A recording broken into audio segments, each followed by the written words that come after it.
Muy buenas tardes, Magíster Osvaldo Jiménez Bustillos. Mi nombre es Gladys Ponce, maestrante de Estudios Sociales. A continuación, mi exposición habla sobre el cambio que es en realidad fundamental en la educación. Se trata de cómo transformar la clase de ciencias sociales para que deje de ser un lugar donde solo se memorizan datos y se convierta en un verdadero laboratorio de pensamientos. La idea es que quienes aprendan tomen las riendas y sean los arquitectos de sus propios saber. Y aquí viene la pregunta del millón, el que inicia todo. En esta era de desinformación y de inteligencia artificial, ¿de verdad es suficiente con memorizar fechas y nombres? Miren, la verdad, un no. ¿Por qué? Porque este enfoque pasivo falla en lo más mínimo. No nos enseña a pensar y a criticar el mundo en el que vivimos. A continuación, vamos a presentar nuestra hoja de ruta. En primer punto vamos a explorar la revolución en el aula. Después pasaremos al pensamiento crítico, que es el pilar de todo esto. Luego veremos las estrategias prácticas y para cerrar el rol del docente. Vamos al primer punto que nos habla de la revolución en el aula. Estamos viendo un giro de 180 grados, un cambio en donde el estudiante deja de ser un recipiente de información para convertirse en el protagonista, en el motor de su propio aprendizaje. Podemos observar en la pantalla y vamos a ver que la imagen habla por sí sola. A la izquierda tenemos la forma tradicional de enseñar.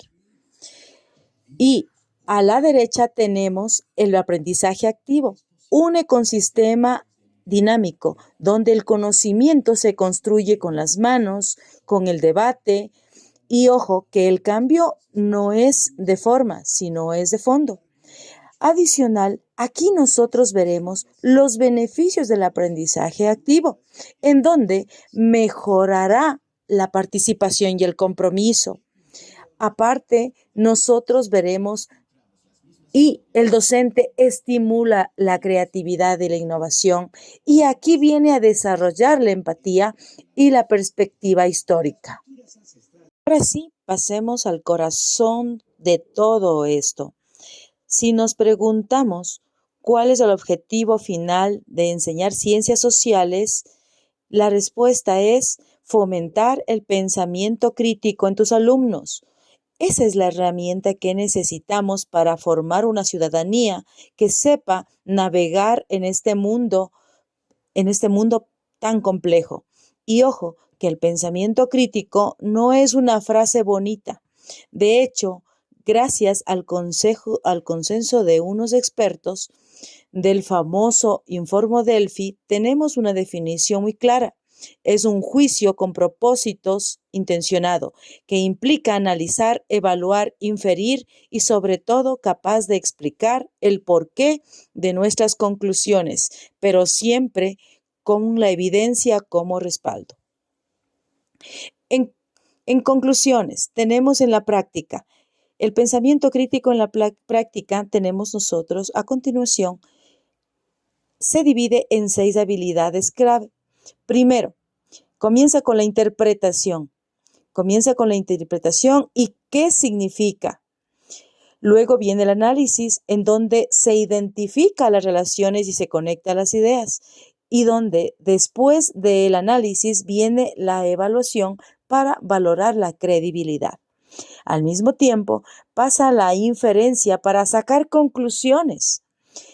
Después tenemos una explicación que es donde se articula el razonamiento. Por último, tenemos la autorrelación, que es el monitor del pensamiento, esa vocecita interna que te dice que algo está mal. Bueno, perfecto. Ya tenemos el qué y el por qué. Pasamos al siguiente punto, que es el cómo.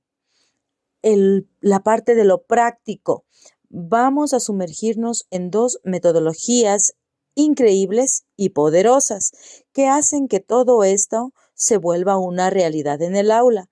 La primera es el aprendizaje basado en proyectos o también llamado el ABP, el cual nos dice que cambia por completo las reglas del juego. La clave aquí es que aquí no se aprende primero la teoría para poderle aplicar en un futuro. Aquí se aprende haciendo, mientras que los conceptos y las realidades vienen a ser un desafío. Y claro, esto no es una improvisación, prácticamente es un proceso con 4 fases bien marcadas. Todo arranca con el lanzamiento, con una pregunta que despierta la curiosidad y que te haga pensar, no algo que necesites ir a investigar en Google, sino que algo que necesita quitarte esa curiosidad, convertirla en una realidad. Después tenemos la indagación, la investigación, el análisis y la síntesis de información. Aquí todo se vuelve tangible. Por último, tenemos la creación, el desarrollo de un producto público que materializas el aprendizaje. Y es ahí donde pasas a la presentación de este producto y le das sentido al trabajo que realizaste.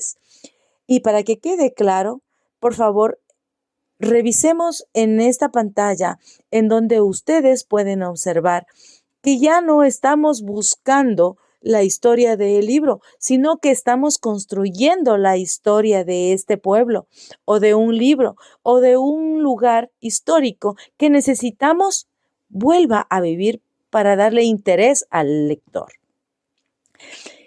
Y al final, prácticamente usted entrega algo valioso a tu comunidad.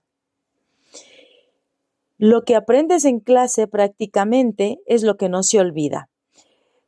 Segundo, pasamos a la segunda estrategia. Pasemos a la siguiente estrategia, que a mí me parece muy fascinante e interesante. Es la gamificación. Esto no es jugar por jugar en clase. Esto es un poco más inteligente. Es usar la psicología, los elementos que hacen que los juegos nos atrapen para crecer las ganas de aprender y el compromiso. Para que la gamificación funcione bien, hay que pensar en 3 niveles. Dinámicas. La dinámica, el por qué. El motor de por qué. Los deseos de por qué quiero saber algo sobre el tema. La mecánica, el qué.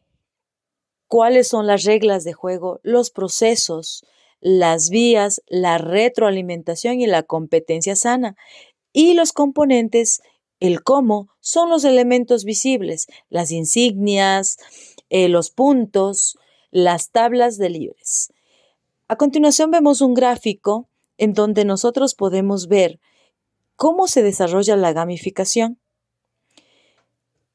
Y no es solo leer urbanismo y geografía, sino que aquí se toma decisiones sobre recursos, sobre consecuencias, sobre mejorar algún sitio y así todos participan y es más divertido porque ellos pueden aportar con diferentes experiencias y eso es lo que prácticamente lo que van a recordar los alumnos.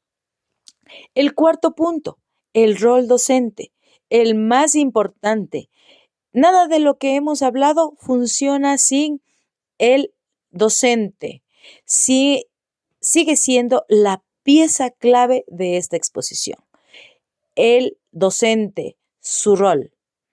No solo es importante, sino que está evolucionando de una manera profunda y emocionante. En la pantalla vemos una frase muy importante. Esto no se puede decir más claro.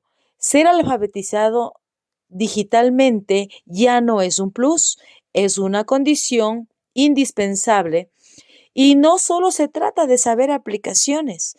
Esto va mucho más allá, es comprender, evaluar, utilizar la tecnología de una forma crítica e incluyendo la inteligencia artificial. Es la responsabilidad de poder mejorar. Y aquí está prácticamente el verdadero giro, el rol del docente. Ya no es ser la única fuente de todo el saber. Hoy su verdadero valor está en convertirse en un curador de contenidos, en un guía que acompaña a sus alumnos para que pueda poder crear su propio aprendizaje. Y bueno, como razonamiento eh, tenemos al final del día, nosotros las estrategias que hemos utilizado no son solo técnicas pedagógicas, sino mucho más que eso. Son una declaración de principios sobre la clase de ciudadanía que debemos o que queremos ayudar a formar. Y en definitiva, sobre qué tipo podemos soñar construir entre todos para poder formar una sociedad más crítica, más participativa y mucho más juiciosa. Muchas gracias.